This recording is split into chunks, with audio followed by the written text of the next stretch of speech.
Suresh Surana joins us now to answer some of our questions on tax, especially some of the changes we saw on the budget last week. Suresh, thank you so much for joining us on Investor's Guide. Our first question comes in from Sandeep, who writes in from Delhi. He's a government employee and he falls under the highest tax bracket. Now, he tells us he's rented one of his homes out and his rent is now taxed at 30%. His wife is unemployed. He wants to know if he can legally transfer the home into his wife's name, and if she receives the rent, will it still be taxed? Suresh. Mr. Sandeep, in case you are gifting the house to your wife, then the clubbing provisions are applicable. So it doesn't help because income will be clubbed in your income.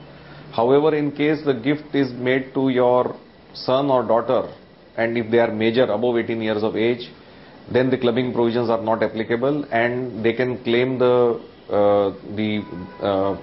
in terms of their basic exemption limit as well as the benefit of the slabs. Alright, Gaurav has written in from Bhubaneswar. He tells us he bought shares of a company on 3 different days at 3 different levels, 100 rupees, 90 rupees and 70 rupees. Then he sold some of his shares at 88 rupees. He wants to know how he can calculate his capital gains tax or loss at this point. Suresh.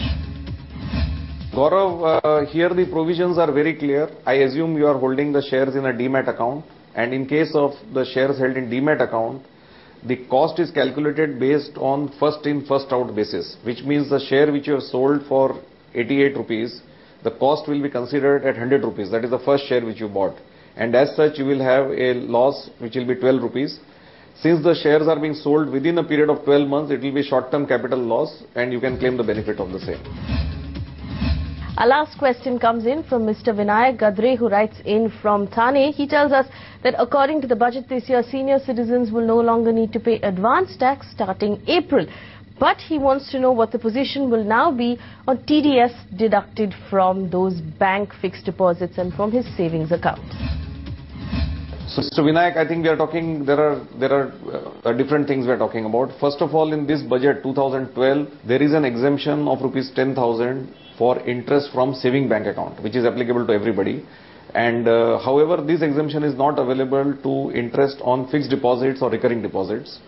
Secondly, when you are having fixed deposit with the bank will not deduct tax at source if your income is below 10,000 rupees, but you need to submit Form 15H for that, which is right now the provision, and it will continue to be applicable. The third thing which is there, that right now anyone who has advance tax liability of more than 10,000 rupees, that is the tax liability minus TDS deducted. If it is more than 10,000 rupees, he has to make payment in 3 installments of advance tax on 15 September, 15 December and 15th March each year.